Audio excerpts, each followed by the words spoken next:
자, 그 다음에 성경의 이제 세 번째 파트, 우리가 이제 개괄적으로나마 성경의 첫 번째 파트 토라, 그 다음에 두 번째 파트 예언서, 그 다음에 이제 세 번째 파트 이제 성문서로 이제 넘어가는 겁니다. 우리가 예율법 토라와 그 다음에 예언서를 보았고 이제 성문서로 넘어가려고 합니다. 자, 성문서. 그 성문서가 정경화된 것은 굉장히 나중 시기고요. 그 신약을 봐도 예수님께서 이제 뭐 신약에서 그 성경이 거론될 때 뭐 모세의 말, 토라를 말하는 거죠. 모세 오경을 말하는 거고. 그다음에 예언자들, 그거는 prophets, 느비임, 이제 예언서를 말하는 겁니다. 그러니까 신약에서는 토라, 느비임, 예언서까지는 어느 정도 정경화가 된 것으로 생각이 되는데 성문서 부분은 조금 애매해요. 보통은 이제 시, 노래, 시편, 요에 대한 언급은 있어요. 그런데 지금 우리가 가지고 있는 히브리 성서 최종 본문의 형태, 정경화된 형태에 있는 다양한 책들에 대한 언급이 신약 성경에서 다 나타나고 있지는 않습니다. 왜냐하면 그 신약 때만 하더라도요, 제가 아까 쿰란에 대해서 말씀드렸다시피 그때는 코덱스, 책의 형태가 없고 다 두루마리 형태로 다 산재 있는 형태란 말입니다. 그러니까 이거를 완전히 다 묶어서 이것만이 이제 토라다라고 하는 것이 아직은 다 결정이 되지 않은 때였다라고 하는 것이죠.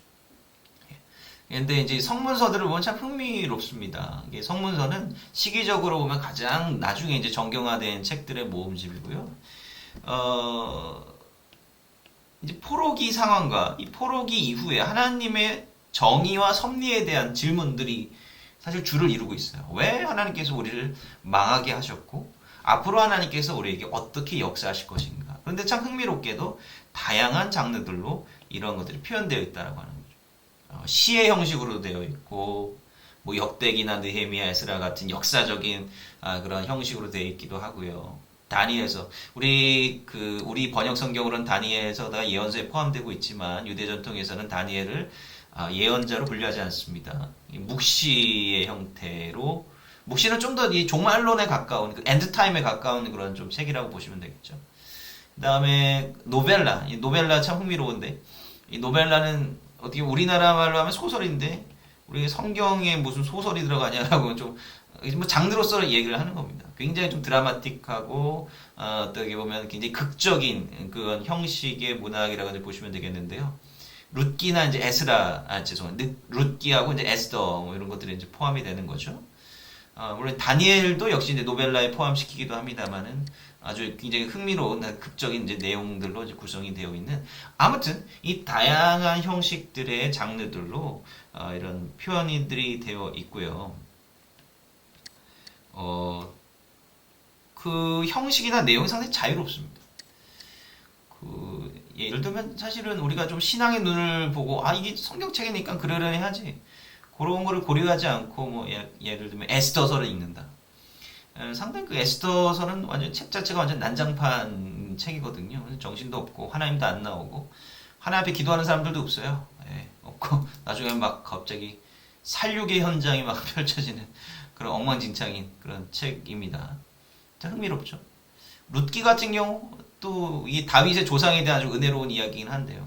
역시 하나님에 대한 역사의 언급이 없죠. 그리고 뭔가 주인공이 모함 여인이잖아요. 다윗의 조상을 얘기하는데 또 모함 여인의 보아스가 아닌 모함 여인 룻에 또 중점을 두고 있다라고 하는 참 특이하고, 욥기, 참 욥기가 성경에서 말하는 하나님을 가장 모독하는 책이 욥기예요. 그거 보면 참 다양한 방식에서 이 하나님에 대한 역사, 하나님에 대한 인식이 이루어지고 있다라고 하는 것을 이야기하고 있는 거죠. 하나님의 정의에 대한 어떤 비판의 어조라고 하는 것들, 그러한 것들이 다양한 이제 질문들이 오가는 책이 바로 이제 성문서라고 이제 보시면 되겠습니다. 제가 이제 요 시간에는 시가서하고 지혜서를 이제 대표적으로 좀 다루고, 이제 다음 주와 다다음 주에 이제 나머지 책들에 대해 개괄적으로 좀 다루려고 하는데요. 그 시가서들이 있어, 뭐 예레미야, 애가도 있고, 그 다음에 아가서도 있고요. 그 다음에 시편, 뭐 여러분 잘 아시는 그런 것들이 시가서에 표현이 되는데요. 이 노래입니다, 노래. 우리나라 말로 말하면 이제 노래라고 하는 것이고요. 우리가 이제 오경에서 신명기 다룰 때, 바로 이제 요 모세의 노래를 할 때 제가 잠깐 말씀을 드렸었는데, 이 노래라고 하는 것이 그 갖는 굉장히 중요한 전달 도구로서의 중요한 기능이 있어요. 예.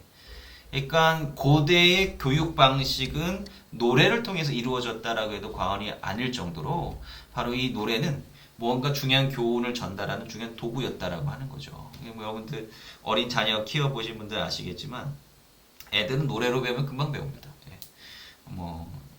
알파벳도 그렇고요. 뭐 노래로 배우면 금방 외우고 뭐 만화 영화 주제곡 있잖아 아주 기똥차게 외워요. 네네.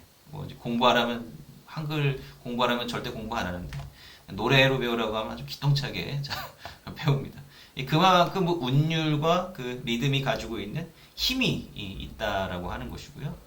그다음에 우리가 또 이 노래라고 하는 게 우리 신앙의 역사하고 때려뗄 수 없는 것이 아닙니까, 그죠? 예, 최근에 뭐 코로나 때문에 뭐 찬양 인도도 하지 말라, 뭐 성가대도 하지 말라 이렇게 핍박을 가고 있는데 이 찬양이 없는 예배는 사실은 상상할 수가 없는 거예요.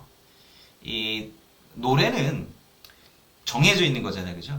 예, 뭔가 딱 정해져 있는 거예요.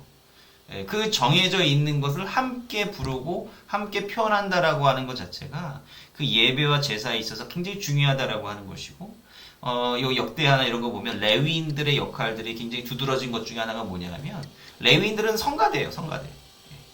그러니까 이제 제사장을 도와서 성전 기물들을 막 정리하고 이런 준비하는 그 보조적인 역할도 그 레위인의 중요한 역할이지만 또 다른 그 중요한 역할이 뭐냐면 바로 이제 제사 드릴 때 예배할 때 찬양하는 역할이 바로 레위인들의 역할이었다라고 하는 거죠.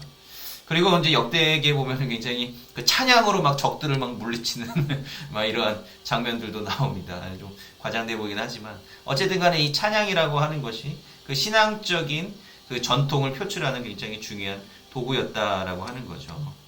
그래서 여러분들 네.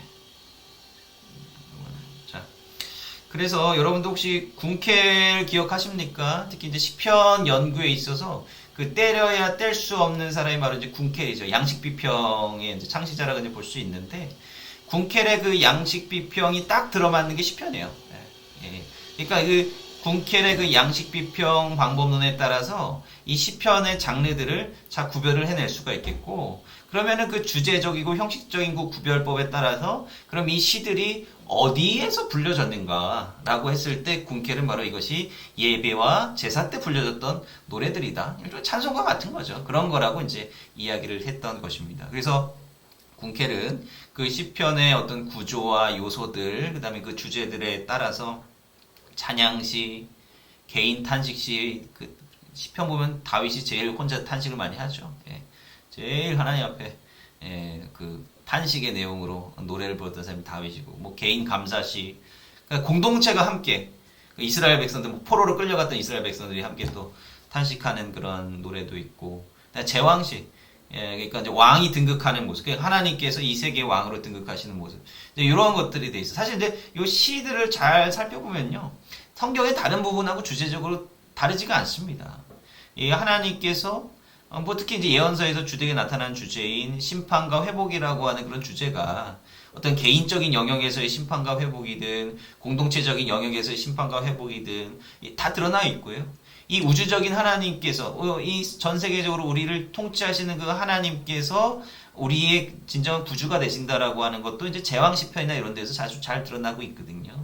그러니까 이제 다른 어떤 성경에서 말하고자 하는 그런 진리와 그 시편의 내용 자체가 크게 다르지 않다라고 하는 것이고, 시편 1편에 보면 여러분들 너무나 잘 아시는 그런 말씀이잖아요. 이게 하나님의 말씀, 하나님의 말씀을, 하나님의 토라를 주야로 묵상하는 자에게 이제 복이 있다라고 하는 말로 이제 시작을 하지 않습니까? 그러니까 이제 시편의 어떤 구성이나 이런 거에 있어서도 그 다른 성경의 책들과 연관되어 있다라고 하는 것입니다.